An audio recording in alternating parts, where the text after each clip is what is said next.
दोस्तों कक्षा 5 में पढ़ने वाली एक लड़की एक दिन अपने बुजुर्ग दादाजी को एक महिला थानेदार के सामने हाथ जोड़ करके प्रणाम करते हुए देखा और गिड़गिड़ाते हुए देखा।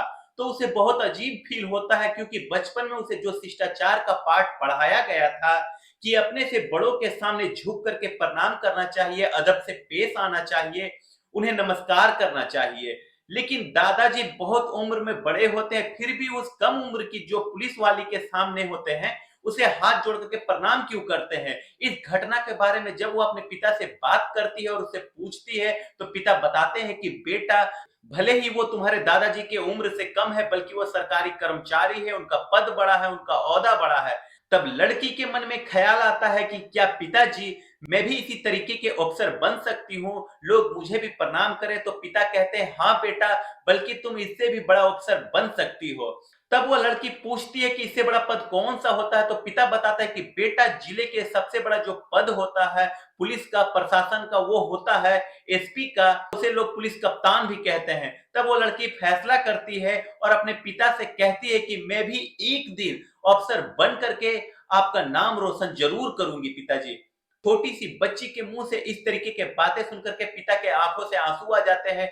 तब उसके बाद वह लड़की दिन रात मेहनत कर करके पढ़ाई में अपने जुट जाती है और एक दिन उसकी मेहनत रंग भी लाती है, जब वह अपने मकसद में कामयाब भी हो जाती है।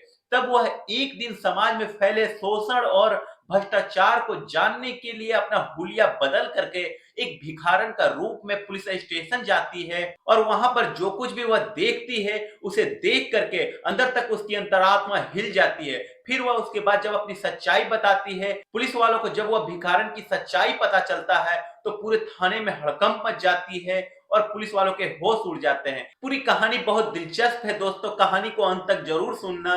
नमस्कार, यह कहानी है उत्तर प्रदेश के लखीमपुर खीरी की, जहां पर एक छोटा सा परिवार रहता था।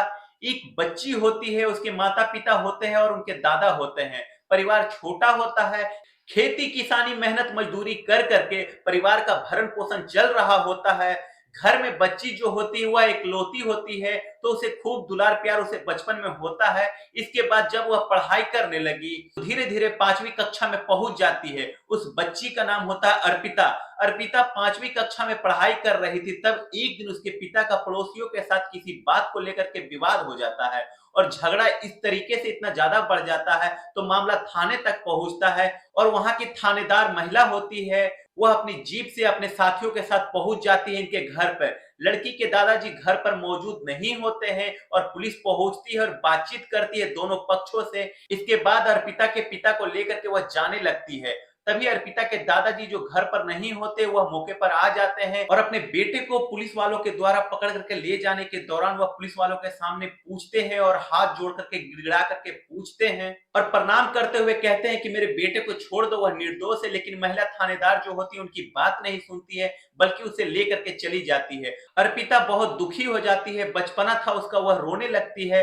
फिर दादाजी जो होते हैं वह थाने जाकर के किसी तरीके से एक सिफारिश कर करके अपने बेटे को छुड़ा करके लाते हैं। लेकिन पिता जब घर पर आते हैं तब वह बच्ची अपने पिता से यह पूछती है कि बाबूजी, हमें बचपन में यह शिष्टाचार बताया गया था कि अपने से बड़ों को झुक करके अदब से प्रणाम करना चाहिए, लेकिन दादाजी हमारे उम्र में बहुत बड़े हैं, फिर भी वह पुलिस वालों को प्रणाम क्यों करने लगे।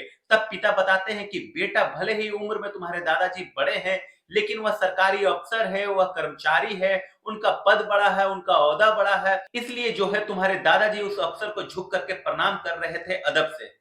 बच्ची छोटी होती है लेकिन उसके हौसले बुलंद होते हैं। वह अपने पिता से पूछ बैठती है कि क्या पिताजी, मैं भी इसी तरीके से अफसर बन सकती हूँ।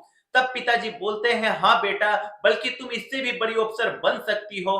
तो लड़की बोलती है, कैसे। तो पिताजी बोलते हैं, अपने मेहनत और लगन से। बच्ची छोटी थी लेकिन उनके हौसले बुलंद थे। वह अपने पिता से कहती है कि पिताजी, मैं भी एक दिन जो है जिले की कप्तान बनूंगी। इसके बाद वह अपने मेहनत और लगन से पढ़ाई करने में जुट जाती है। धीरे धीरे समय बीतने लगता है और जो अर्पिता होती है हाई स्कूल फर्स्ट डिवीजन से पास करती है और इंटर में वह बहुत अच्छी मार्क्स लाती है। और इसके बाद दोस्तों अर्पिता जो होती है ग्रेजुएशन में दाखिला ले लेती है और ग्रेजुएशन की पढ़ाई के साथ ही साथ जो होता है वह यूपीएससी की भी तैयारी शुरू कर देती है।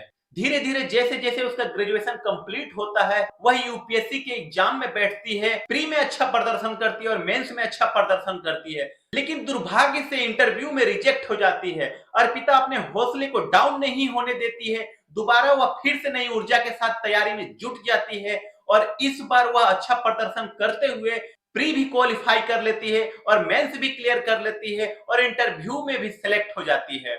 आखिरकार अर्पिता जब इंटरव्यू में सिलेक्ट हो जाती है, पास हो जाती है, तो उसका खुशी का ठिकाना नहीं रहता है, क्योंकि वह अब अपने सपने को पूरा कर सकती थी, लोगों की सेवा और देश सेवा और समाज सेवा कर सकती थी।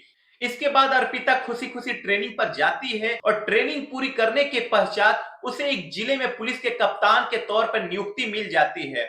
इसके बाद अर्पिता फिर जब जिले की कप्तान बन जाती है, तब उसके पास महीना भर ही उसे हुआ होता है कप्तान बने हुए, तभी बहुत सारे लोगों की समस्या आने लगती है। जो अलग अलग थाने होते हैं, वहां के थानेदारों के खिलाफ शिकायतें आने लगी कि वे थानेदार भ्रष्ट है, रिश्वतखोर है, लोगों की शिकायतें नहीं सुनते हैं। और भी जिले में जो समस्याएं होती है, उनकी भी शिकायतें आने लगी अलग अलग लोगों के माध्यम से। इसके बाद अर्पिता बहुत ज्यादा दुखी हो जाती है। इसके बाद अर्पिता प्रण करती है कि जैसे पूर्व के अधिकारियों की छवि थी, वैसी छवि में नहीं रखूंगी और बगैर रिश्वत और बगैर किसी शोर सिफारिश के लोगों के साथ न्याय करूंगी। और ऐसा ही सोच करके अर्पिता एक दिन अपने ड्राइवर से कहती है कि चलो कहीं घूमने चलते हैं।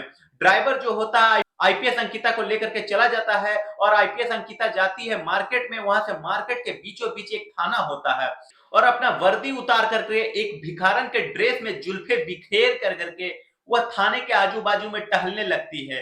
देखती है कि थाने के गेट के अंदर 2 पीआरडी जवानों का पहरा होता है और पीछे बैठे थानेदार होते हैं, सब इंस्पेक्टर होते हैं। लोगों की भीड़ जमा होती है, लोग अपने अपनी समस्या को लेकर के जो शिकायत लेकर के आए थे। अर्पिता घूमती टहलती रहती, जैसे ही पीआरडी जवान वहां से हटते हैं, वो मौका पकड़ के थाने के अंदर घुस जाती है। एक भिखारन को थाने के अंदर देख करके थानेदार पूछता है कि तुम यहाँ पर क्यों आ गई हो, लेकिन अर्पिता कहती है साहेब मुझे थोड़ी देर यहीं पर बैठे रहने दो, चिलचिलाती धूप है बाहर, अभी मैं छांव लेकर के यहाँ से चली जाऊंगी और थोड़ी देर मुझे बैठी रहने दो।